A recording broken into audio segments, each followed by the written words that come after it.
O que aconteceu com você? Bruce Perry e Oprah Winfrey. Nota dos autores. Este livro é para qualquer pessoa que tenha uma mãe, um pai, um companheiro ou uma companheira ou um filho que possa ter vivido um trauma. E se você ou alguém que você ama já foi rotulado como alguém que vive para agradar os outros, autossabotador, encrenqueiro, questionador, controlador, uma pessoa que não consegue parar em um emprego, alguém que pula de um relacionamento para outro, este livro é para você. Da mesma forma, se simplesmente quiser entender melhor a si mesmo e aos outros, este livro também se encaixa no seu perfil. Sabemos que esta leitura o levará a refletir e, em certos momentos, provocará sentimentos que podem ser dolorosos. Para alguns, o conteúdo intenso e às vezes perturbador será um desafio. Para outros, os conceitos sobre o cérebro poderão parecer estranhos e a princípio complicados de entender. Pedimos que tenha paciência e dê um crédito a nós, assim como a você mesmo. Quando achar a leitura muito difícil, pare, deixe o livro de lado por uma hora ou uma semana e ainda estará lá no momento em que se sentir capaz de retomá-lo. E quando estiver pronto para continuar explorando, porque o que aconteceu com você molda sua maneira de pensar, sentir e agir. Seja bem-vindo de volta. Você poderá descobrir um caminho para seguir em frente. Introdução. Pare de chorar, ameaçava ela. É melhor calar a boca. Meu rosto assumia um ar estoico, meu coração desacelerava. Eu mordia com força o lábio inferior, para que nenhuma palavra escapasse da minha boca. Estou fazendo isso porque te amo, repetia ela, sua desculpa em meu ouvido. Quando criança, eu apanhava regularmente. À época, era aceitável que quem cuidasse de uma criança recorresse a castigos corporais para educá-la. Minha avó, Hetty Mai, era adepta dessa prática, mas mesmo aos 3 anos eu sabia que aquilo era errado. Uma das piores surras de que me lembro aconteceu em um domingo de manhã. A ida à igreja era um acontecimento importante em nossa vida. Um pouco antes de sairmos para o culto, me mandaram ir até o poço, atrás da nossa casa, para bombear a água. A casa de fazenda onde eu morava com meus avós não tinha encanamento interno. Da janela, minha avó me viu mergulhando os dedos na água e ficou enfurecida. Embora eu estivesse apenas brincando, na maior inocência, como qualquer criança, ela ficou brava, porque aquela era nossa água para beber e eu tinha colocado os dedos nela. Quando voltei com o balde, ela me perguntou se eu tinha brincado com a água e eu respondi não. Minha avó dobrou meu corpo e me açoitou com tal violência que deixou minha carne cheia de vergões. Depois disso, até consegui colocar meu melhor vestido branco de domingo, mas o sangue começou a vazar e a manchar de um vermelho intenso o tecido engomado. Lívida ao perceber o que acontecia, ela me bateu por sujar meu vestido de sangue e depois me mandou à escola dominical. No sul rural, era assim que as crianças pretas eram educadas. Eu não conhecia ninguém que não fosse açoitado. Eu apanhava pelos motivos mais insignificantes: derrubar água, quebrar um copo, não conseguir ficar quieta ou parada. Certa vez, ouvi um comediante preto dizer: a caminhada mais longa é para buscar a vara com a qual nos açoitarão. Eu não apenas tinha que caminhar para buscar a vara, como, se não houvesse uma disponível, era obrigada a sair para procurar. Um galho fino, ainda verde, funcionava melhor, mas se fosse fino demais, eu tinha que trançar 2 ou 3. Com frequência, minha avó me obrigava a ajudá-la a trançar a vara. Às vezes, as surras eram reservadas para o sábado à noite, quando eu tinha acabado de sair do banho e ainda estava nua. Depois, quando eu mal conseguia ficar em pé, ela dizia para eu desmanchar essa cara feia e começar a sorrir, enterrar aquilo como se jamais tivesse acontecido. Com o tempo, desenvolvi uma intuição apurada para problemas em ebulição. reconhecia a mudança na voz da minha avó ou o olhar que mostrava que eu a havia desagradado. Ela não era uma má pessoa. Acho que se preocupava comigo e queria que eu fosse uma boa menina, e entendi que calar a boca ou simplesmente ficar em silêncio era a única maneira de assegurar que o castigo e a dor acabariam logo. Nos 40 anos seguintes, o padrão de submissão condicionada, resultado de um trauma profundamente enraizado, definiria qualquer relacionamento, interação e decisão na minha vida. A longo prazo, o impacto de ter apanhado, depois de ser forçada a calar a boca e por fim a sorrir, apesar do que havia acontecido, me transformou na maior parte da minha vida em uma pessoa que vivia para agradar os outros. Se eu tivesse sido criada de outra maneira, não teria levado metade da vida para aprender a impor limites e dizer não com confiança. Como adulta, sou grata pelos relacionamentos duradouros, fortes e amorosos que mantenho com muitas pessoas. No entanto, as surras da infância, as fraturas emocionais e os vínculos fragmentados que construí com as figuras centrais nos meus primeiros anos de vida, sem dúvida, ajudaram a desenvolver minha independência solitária. Nas poderosas palavras do poema Invictus, sou a capitã da minha alma e mestre do meu destino. Milhões de pessoas, quando crianças, foram tratadas como eu e cresceram acreditando que sua vida não tinha valor. Minhas conversas com o Dr. Bruce e com as milhares de pessoas que tiveram a coragem de compartilhar suas histórias comigo no Oprah Winfrey Show me ensinaram que o modo como fui tratada por aqueles que deveriam cuidar de mim não produziu apenas consequências emocionais, houve também uma reação biológica. Graças ao meu trabalho com o Dr. Perry, meus olhos abriram para o fato de que, apesar de eu ter sofrido abuso e trauma quando criança, meu cérebro encontrou maneiras de se adaptar. É aí que vive a esperança para todos nós, na adaptabilidade singular de nosso cérebro maravilhoso, como o Dr. Perry explica neste livro. Compreender a reação do cérebro a traumas precoces ajuda a esclarecer como o que nos aconteceu no passado molda quem somos, como nos comportamos e por que fazemos o que fazemos. Por meio dessas lentes, podemos construir um renovado senso de autovalorização e, por fim, recalibrar nossas reações às circunstâncias, situações e relacionamentos. Em outras palavras, é a chave para reformular nossa própria vida. Oprah Winfrey. Certa manhã, em 1989, eu estava trabalhando no meu laboratório, o Laboratório de Neurociências do Desenvolvimento da Universidade de Chicago, analisando os resultados de um experimento recente, quando meu assistente apareceu na porta e disse: "É a Oprah no telefone." "Tudo bem, anote o recado." Eu tinha passado a noite toda escrevendo. Os resultados do experimento pareciam confusos. Não havia clima para brincadeiras. Ele sorriu. "Não, estou falando sério. É alguém da ARPO." Não havia um motivo possível para a Oprah me telefonar. Eu era um jovem psiquiatra infantil, estudando o impacto do estresse e do trauma no desenvolvimento. Apenas algumas pessoas tinham conhecimento do meu trabalho acadêmico, e a maioria dos meus colegas na psiquiatria não levava em alta conta as neurociências nem os traumas infantis. O papel do trauma na saúde mental e física era algo inexplorado.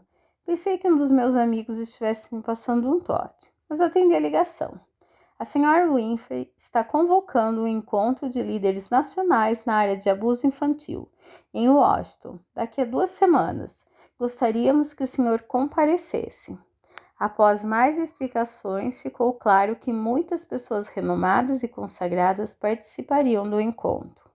Meu trabalho, estudar o impacto do trauma no desenvolvimento do cérebro, se perderia em meio a pontos de vista dominantes e mais aceitos politicamente. Recusei gentilmente. Várias semanas depois, recebi uma outra ligação. A Oprah está convidando o senhor para um retiro de um dia na fazenda dela, em Indiana. Além do senhor e da Oprah, haverá mais 2 pessoas. Queremos discutir soluções para um problema do abuso infantil. Dessa vez, com uma chance de oferecer uma contribuição mais significativa, aceitei. A voz dominante naquele dia foi a de Andrew Wax, autor e advogado especializado em representar crianças. Seu trabalho pioneiro ressaltou a necessidade de rastrear pedófilos conhecidos. Àquela altura, eles podiam se mudar de um estado para outro e não havia como controlar onde estavam, nem se estavam cumprindo com as restrições de evitar o contato com crianças. No encontro de 1989 em Indiana, levou ao esboço da Lei Nacional de Proteção à Criança de 1991, que criou um banco de dados nacional de pedófilos condenados. Em 20 de dezembro de 1993, após 2 anos de argumentações, incluindo um depoimento ao Comitê Judiciário do Senado americano, o projeto Oprah foi transformado em lei. Aquele dia, em 1989, gerou muitos outros debates. Alguns aconteceram no Oprah Winfrey Show, para discutir histórias específicas de crianças e campanhas sobre a importância da primeira infância para o desenvolvimento do cérebro. No entanto, a maioria das nossas conversas foi no contexto da Academia Oprah Winfrey de Liderança para Meninas, fundada por Oprah na África do Sul em 2007. Essa instituição notável foi criada para selecionar, apoiar, educar e aprimorar meninas menos favorecidas com grande potencial. A intenção explícita é produzir futuras líderes. Muitas dessas meninas haviam demonstrado resiliência e alcançado grandes conquistas escolares, apesar de uma série de adversidades, incluindo pobreza, perdas traumáticas e violência comunitária ou intrafamiliar. Desde o início, a escola atuou com base em muitos dos conceitos que discutimos neste livro. Atualmente, a organização está se tornando um modelo de projeto educacional sensível ao impacto dos traumas e atento ao desenvolvimento. Em 2018, Oprah e eu estivemos juntos no programa 60 Minutos para uma reportagem sobre cuidado relacionado a trauma. A edição final manteve apenas 2 minutos da nossa conversa, mas milhões de pessoas estavam assistindo. Houve enorme empolgação na comunidade de profissionais que trabalham com trauma, porém há muito mais a dizer. O entusiasmo que nossa participação despertou foi em parte um reflexo do entusiasmo da própria Oprah por esse tópico tão relevante. Ela disse à apresentadora do programa Gayle King que seria capaz de subir numa mesa e dançar se isso chamasse a atenção do público para o impacto do trauma no cérebro infantil em desenvolvimento. Em um adendo da CBS News ao programa 60 Minutos, Oprah declarou que aquela era a empreitada mais importante da sua vida. Ao longo de toda a sua carreira, Oprah tem falado sobre abuso, negligência e cura. Seu empenho em trazer esclarecimentos sobre traumas e seus desdobramentos tornou-se uma característica dos programas que comanda. Milhões de pessoas viram Oprah ouvir, se solidarizar, consolar e aprender com pessoas com experiências ou conhecimento sobre traumas de todos os tipos.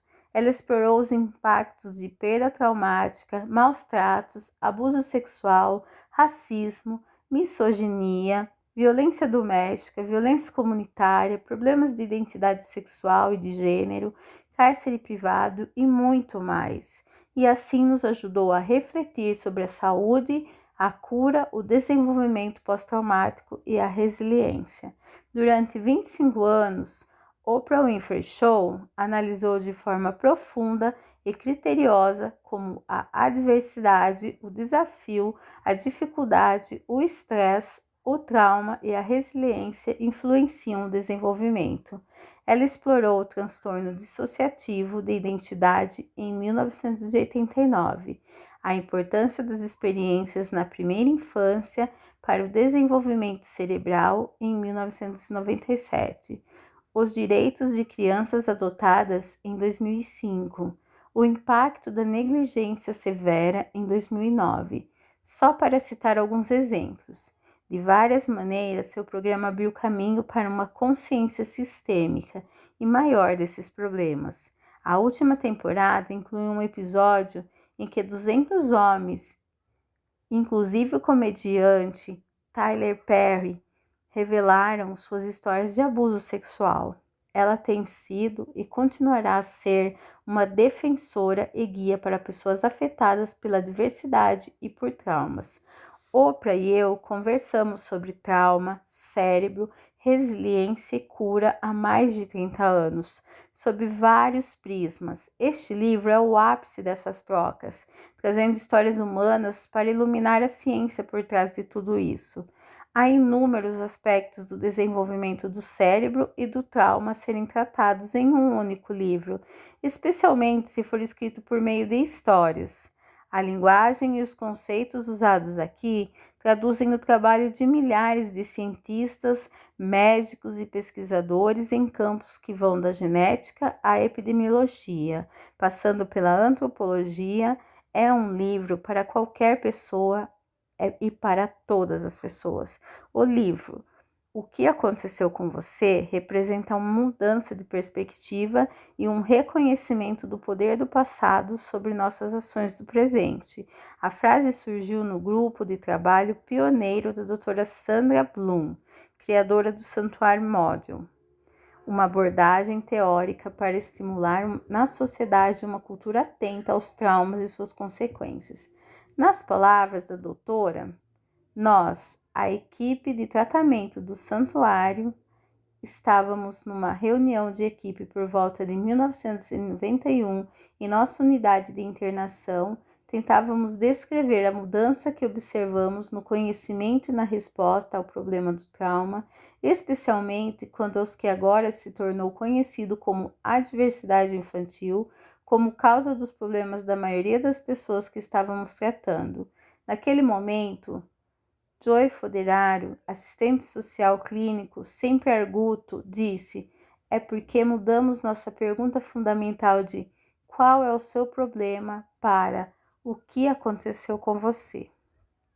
Oprah e eu estamos convencidos de que fazer a pergunta fundamental, o que aconteceu com você, pode ajudar cada um de nós a entender um pouco mais sobre como somos moldados pelas experiências, tanto as boas quanto as ruins. Ao compartilhar essa história e esses conceitos científicos, nossa esperança é que cada leitor, à sua maneira, perceba como pode ajudar todos nós a viver uma vida melhor e mais gratificante. Dr. Bruce Perry.